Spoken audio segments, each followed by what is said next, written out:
Well, hello, it's very, very wet.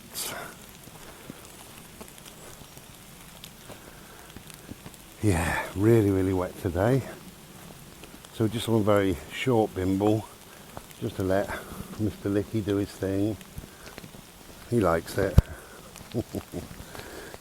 Now, I've got to keep pulling my trousers up. I've got a problem. I bought a new belt that's slightly bigger than the other belt, and just whacked it on and then went off to the post office down here and stood in the post office, and I could feel my trousers falling down. My big pink smile nearly showed itself. So my belt's a bit loose. I need to knock another hole in it and sort myself out when I get back home. Otherwise I'll be done. So I'm kind of holding on to me trousers. There we go. Oh God, remember this was bright orange, wasn't it? Just a week ago. And now we've just got this brown yuckiness, this stickiness underfoot.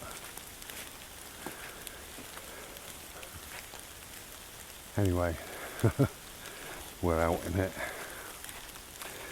So in this little video I want to kind of address something. I made a video about anxiety, and somebody's asked me, is trauma and anxiety the same thing? Well, no, they're not. I think things are often on the same path. So perhaps anxiety, trauma, PTSD, post-traumatic stress disorder, perhaps they're on the same path, but they're not the same thing. Anxiety can be perhaps the result of trauma, but they're certainly not the same thing. And trauma can be anything from something really, really serious that's happened in your life, or to something that's not very serious, but you've made it serious. And it can either be one thing or a succession of those same things. It could be that when you were young, you walked through these woods and got chased by a dog. And that's just made you really afraid of dogs, particularly in woods. And some people say, oh, I really suffer from that, and I'm so scared, and I can't do that, and I wish I could do that, and there's no rhyme or reason, it makes no sense, nothing happens. And I normally say, well, actually it did, if you go back. I know to go back to find the source of the trauma is to go through your ages.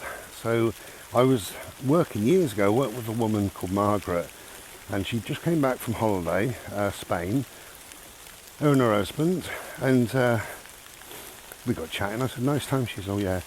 And then she told me about a certain thing. She said, I was terrified. I just, no rhyme or reason, I can't do it, and I wish I could, and I feel close to tears. And I said, when did that happen? Oh, it's been all my life, she said. I said, well, it probably hasn't. I said, think about it, in your adult life, have you always had a problem with that? And she said, yeah. I said, so whatever it was, probably wasn't in your adult life. What about, as a young woman, 17 or 18 or whatever, were you still like that? And she said, yeah, I was, all my life. And I said, well, go back then, what about 12 or 13? Just think you're entering your teenage years. Was it a problem then? And she said, yeah, still. So I can remember saying to my friends, I can't do that. And I said, what about going back to just before you left school and went up to your big school, so you would have been 10. And she sort of thought, and she said, no, I was the same. And then she went into a bit of a story. She was walking down the fairground one time with her friend, and she couldn't do this thing, And I said, then go back. And she said, do you know what? Said all these years, I never thought. When she was 6 or 7, she was walking down this alleyway between these 2 buildings, and very wet, very windy, and her friend were rushing, and it was just starting to get dark, and a tile fell off and came crashing down right in front of them. She said it was like an inch away from her, and if it was one more second, had she walked 1 second quicker, she'd have been dead. So she's terrified of walking between buildings, particularly little alleyways and stuff. And they were in Spain and going back to the hotel, and her husband said, "We cut through here." And she said, "Oh no, I can't." He said, "Oh, don't be silly. You always say that. Don't be silly. You know, it's the worst thing to say to anybody." I'm pulling my drawers up.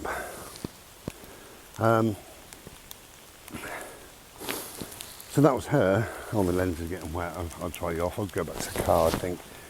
Can't boat, we can go back to the car, mate. It's too wet. And what you have to do with trauma is go back to that place and start unpicking it. And I said to her, you know, if we unpick it, you know, that tile, it didn't kill you, but it nearly did. Okay? And now you're, whatever, she was 58 or something. I said, how many more tiles have fallen off and nearly killed you? And she said, oh, none. And I said, what about anybody you know? Friends or family, neighbours? And they come round and said, bloody tiles flying off, nearly killing me. And she laughed and said, no, no one. And I said, okay, so the chance of that happening, again, in your, well actually you'd need to live hundreds of more lifetimes, thousands maybe. I'm trying to avoid the puddles and stuff. So the chance of it happening is nil, or as close to nil as we can possibly get. It doesn't really deal with the trauma, but it does put things into perspective. And I said, if you know of a short alley between 2 buildings, just the length of a building, walk up there one day and walk up with a friend or your husband or whatever, and you'll feel such a great relief when you get to the end. And then try and find a longer alley, or go back and walk up that alleyway 3 times and expose yourself to that, and you'll realise that no tiles have fallen off. It was a one-off situation. My dear old mum, bless her, when she was a little girl, going to school on a push bike, and she was only about 6 or 7, and she fell into a ditch, kind of like this.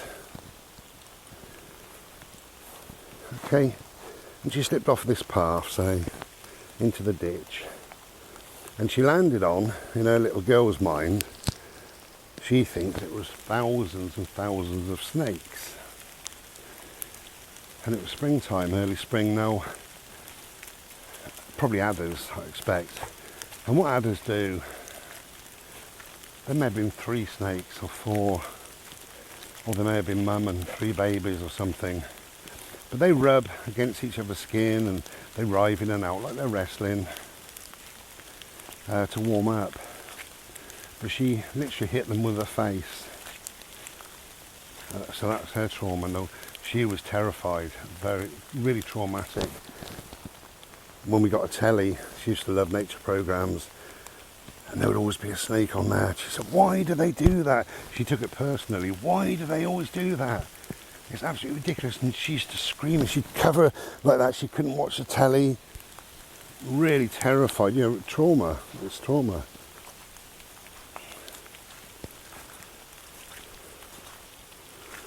And if she was here now, you know, I'd say, how many more times did that happen in your lifetime? How many times has it happened to anybody? I mean, I'm telling you now, I bet you don't know anybody that fell off their push bike and landed face first into a load of writhing snakes. That thing, I mean, she could have fell off 2 feet away or 2 feet that way and would have missed it. But she fell just at the perfect place, perfect time. And has got this horror, this trauma forevermore. But I said, when you really, oh, look at the blackness of those trees where they're wet. Can you see? Look at that. I like that. I just like how dark they are. Yeah, I mean, that is so rare. You'd need, I mean, it's not even 1 billion to 1, is it? It's many, many, many trillions to 1. You need to go back sometimes and start unpicking things and think, oh, right, that's what happens. Particularly on the, I mean, trauma's trauma, but on the lesser traumatic things that we've experienced. It could be anything. It could be, again, it's often childhood, but you could have wet yourself at school and maybe told off by a teacher, or the children would have laughed at you perhaps.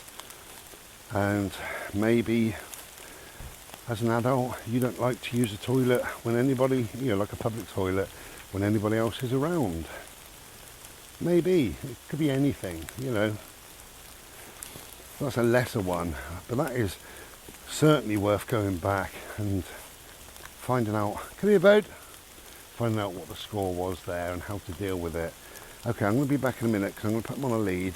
There's a couple of cars, and then I'll clean the screen, get my Slurpee out, and we'll have another chat. Cheers. Hello, I've tried cleaning the screen, but it's not very good, is it? Not really. I do have some loo roll. I'll try again. Hello. Okay, I think we're going to do there. There you go. I know you're on a lean, aren't you?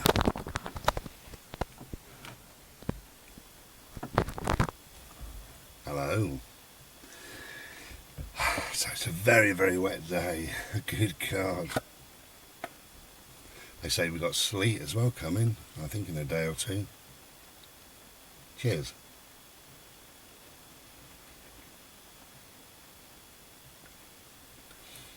So trauma can be many things. As I just said, it can be something quite simple. A teacher may have told you off, for instance, and you've made that to be a much bigger thing in your head.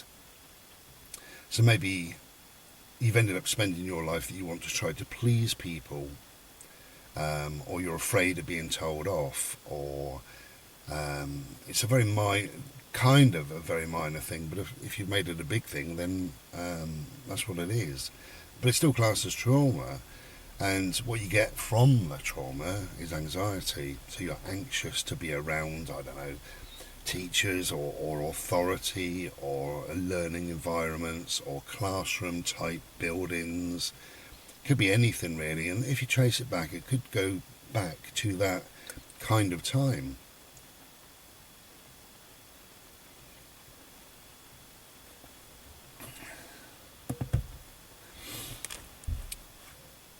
But I believe in unpicking things, unpicking trauma, and if you can go back and you can start to unpick what happened and ask yourself the questions: was it my fault? You know, this trauma, was it my fault?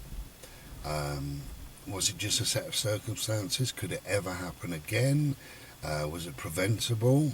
What lessons have I learnt from it? What can I take forward? How could it help other people? So therefore, could it be a good thing?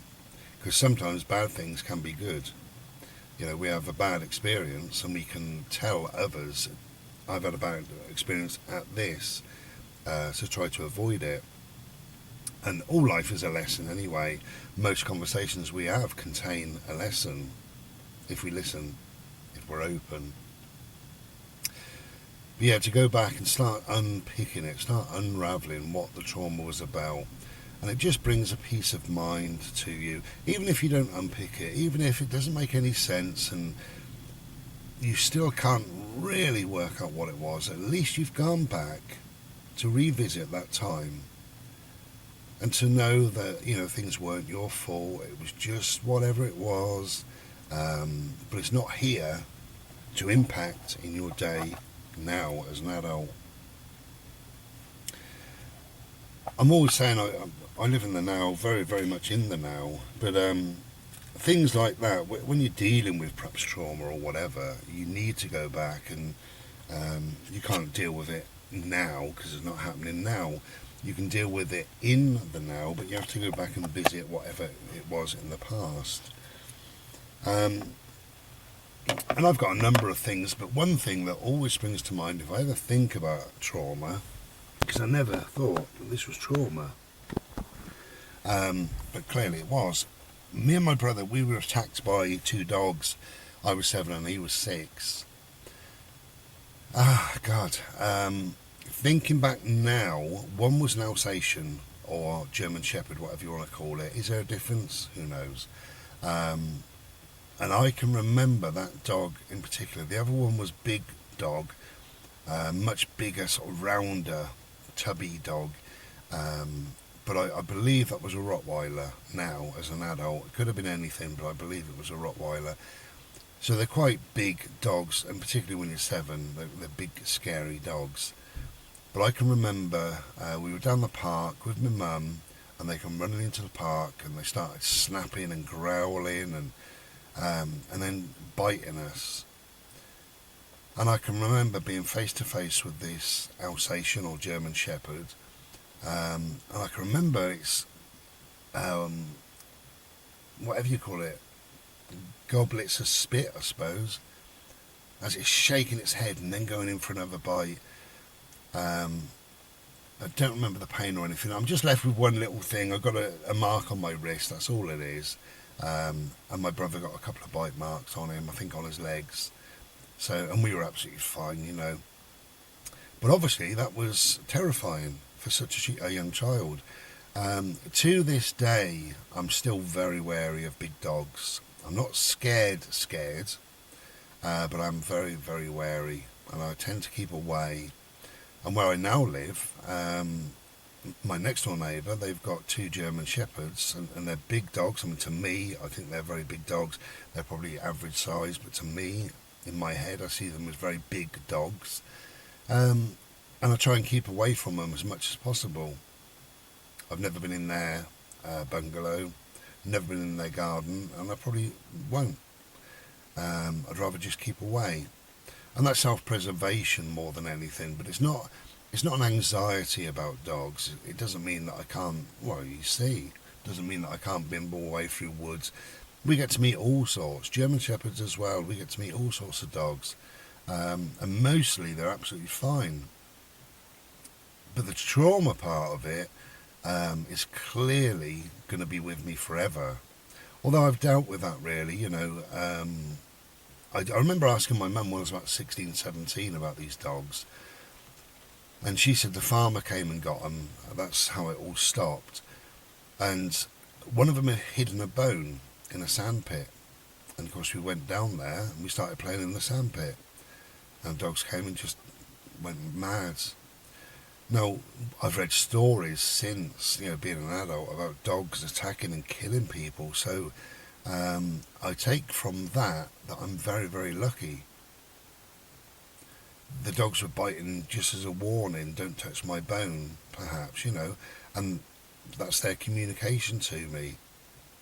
You know, but it probably taught me to be a bit wary of big dogs, but that's not a bad thing, is it, really? You know. Just be on your guard just a little bit more. Just be a bit sensible around big dogs. I think any dog can turn if it's provoked or perhaps ill or protecting its young. Perhaps those 3 things, and maybe more. And I think any dog can turn, but a big dog can do damage. If a little dog was to bite me, yeah, it would hurt a little bit for a minute, you know, and you'd fend the dog off. You know, right or wrong, I believe that you should fend off your attacker, whether it be human or bloody animal or whatever, in the way you see fit at that time. And everybody will say, oh no, that's the wrong thing to do. Well, they're not there at that time. You know, if a dog is biting you and you say, oh, shoo, shoo, good boy, Shoo, go away, good boy. Is that going to work? I don't think so. So I would kick and punch, and whatever I've got to hand, the dog would have it in its face, you know.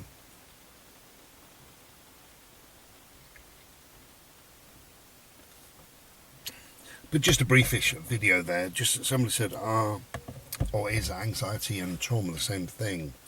And as I say, they're the same sort of path sometimes, you know. There's a connection then between certain things, you know. Same as depression and anxiety. People love them together. They're two very separate things, actually. But when you're depressed, you can become quite anxious. And they are the same path then. You know, when you are depressed, the anxiety just comes in, really. There's a number of different ways of dealing with anxiety. I've made enough videos on it, I think, you know. But yeah, just a little bit about trauma there. Okay, whatever you're doing, have a good day. Don't go out. All that time I've been saying, if you can get outside, get outside. No, I'm saying if you can get outside, bloody stay in the warm and dry. I'm so happy now to be in bricks. With weather like this, when it's cold, when it's wet, when it's windy, I feel so blessed to be in bricks. Right, just gonna have a fag and a Slurpee. I got my usual meal deal, which I might have at home. Okay, take care and be well.